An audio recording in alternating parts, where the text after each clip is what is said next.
Bismillahirrahmanirrahim. Rabbi shrah li sadri wa yassir li amri wahlul 'uqdatam min lisani yafqahu qawli. Assalamualaikum warahmatullahi wabarakatuh. Alhamdulillahilladzi qad akhraja nata'ijal fikri min arbabil hijab wa hatta anhu min sama'il aqli kulla hijabin min sahabil jahli. Asyhadu an la ilaha illallah wa asyhadu anna Muhammadan abduhu wa rasuluh la nabiyya ba'da amma ba'da wal masyhur amma ba'du. Awalan hayya bila nashkuru ila Allah ta'ala ay azza wa jalla alladzi qad a'tana ni'matan katsiratan wa hidayatan hatta nastati'a wa najtami'a fi hadhil fursah al-mubarak insyaallah. Taniyan salatan daimaini mutalazimaini fawwidu wa hayyu ala habibinal karim sayyidina wa maulana Muhammad sallallahu alaihi wasallam alladzi yahmilun nas min zamani jahiliyah ila zamani Jokowi Dodo. Tayyib akumu amamakum saukalimu anil khutbah al-mukhtasarah tahtal mawdu fadilatul i'tikaf fi syahri Ramadan ay fi lailatu ihda asyar fi syahri Ramadan. Afwan sa'antik bi lughatil wataniyah ay Indonesia.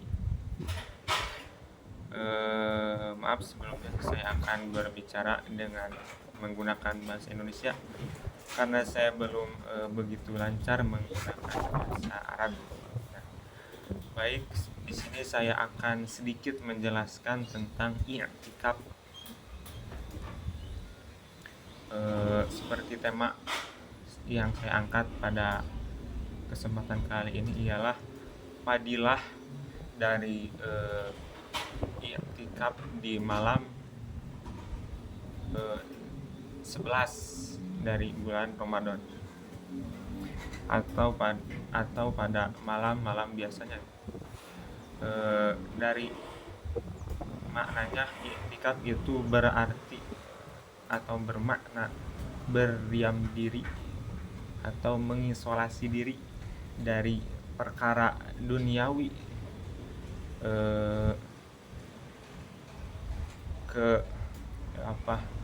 memfokuskan diri kepada perkara ukhrawi, atau di sini juga untuk bertujuan taqarruban ilallah atau mendekatkan diri kepada Allah. Terus ada hal-hal yang bisa kita lakukan ketika i'tikaf di dalam masjid ini. Yang pertama, bermuhasabah. Bermuhasabah ini kalau bahasa Indonesianya mah introspeksi. Jadi mengingat-ingat kesalahan apa atau dosa apa yang kita lakukan kemarin, 2 hari yang lalu, seminggu yang lalu, sebulan yang lalu, terus setahun atau bertahun-tahun yang lalu, terhadap apa yang kita lakukan, yang dimana kita melakukan perbuatan yang di luar aturan Allah atau kita melanggar aturan yang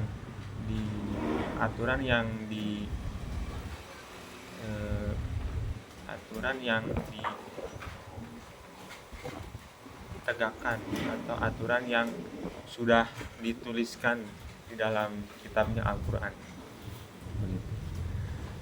Sedangkan kita ini adalah manusia yang dimana kita itu adalah tempatnya salah dan lupa. Al insanu mahalul khata' wan nisyan.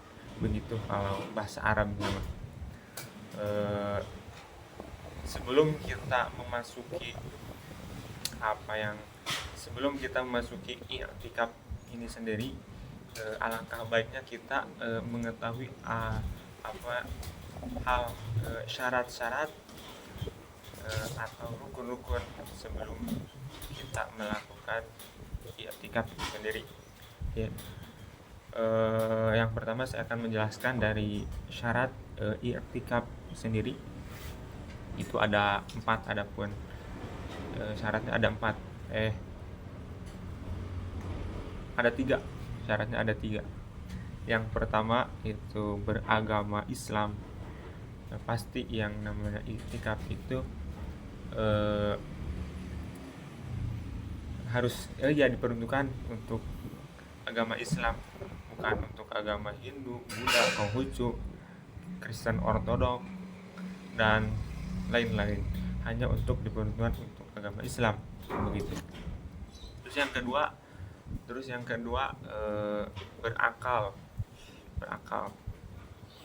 Terus yang ketiga itu suci dari hadas besar.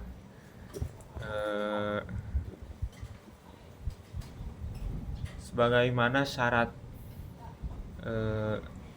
memasuki masjid itu harus, salah satunya ialah harus suci dari hadas besar. Karena kalau kita memasuki dengan keadaan kita berhadas besar, dihukumi haram menurut hukum syara yang berlaku, begitu. Terus selanjutnya saya akan membahas rukun daripada i'tikaf itu sendiri. Adapun i'tikaf itu sendiri ialah ada 3 macam rukun. Yang pertama itu ialah niat. Niat ini kalau menurut Syekh Nawawi Al-Bantani dalam kitabnya Safinatun Najah, melafalkan niat itu yang wajibnya itu di dalam hati. Kalau melafalkan niat di dalam lisan atau dalam ucapan itu hukumnya sunnah saja, begitu keterangan Syekh Nawawi dalam kitab Safinatun Najah. Terus yang kedua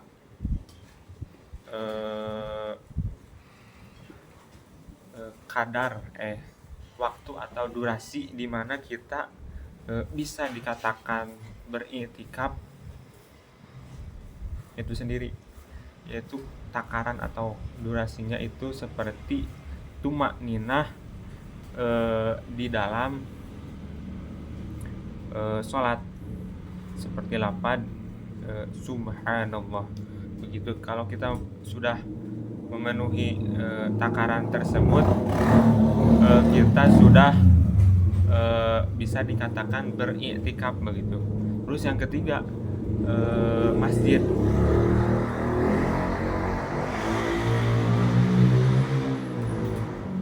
Terus ketiga masjid.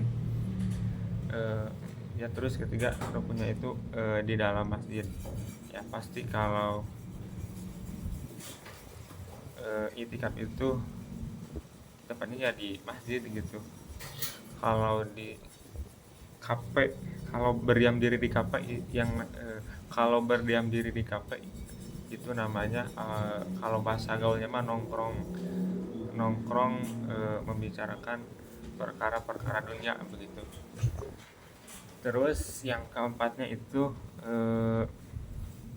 orang yang beriktikaf, begitu. Ya jelas kalau tidak ada orang yang beriktikaf tidak bisa dinamakan beriktikaf, begitu. Kesimpulan dari penjelasan saya tadi bahwasanya i'tikaf itu adalah salah satu cara untuk kita bisa mendekatkan diri kepada Allah. Impactnya kita sudah dekat dengan Allah atau kita sudah bertakwa kepada Allah, nanti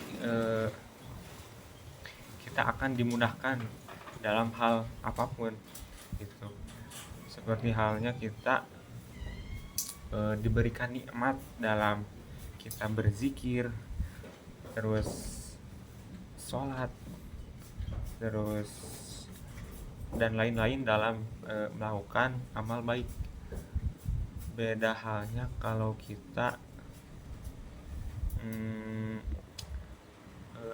lalai kepada perintah Allah, atau pikiran kita, hati kita dipenuhi dengan perkara duniawi bukan perkara ukhrawi gitu, yang dimana kan nantinya perkara ukhrawi ini kita perlukan manakala kita sudah beranjak dari alam dunia ini ke alam akhirat gitu. Pahala atau ganjaran amal kebaikan kita ini diperlukan untuk nanti kelak di akhirat nanti, karena ini akan membantu kita, karena ini juga akan menentukan kita apakah kita ke surga dulu, apakah kita ke neraka atau ke surga, begitu ya. Begitu, cukup sekian mungkin dari saya. Pamit undur diri. Afwan, banyak salahnya dari tutur kata tadi saya barusan, kurang lebihnya mohon maaf. Syukron ala syukron billahi sabil haq wallahul muwaffiq ila aqwamit thoriq. Wassalamualaikum warahmatullahi wabarakatuh.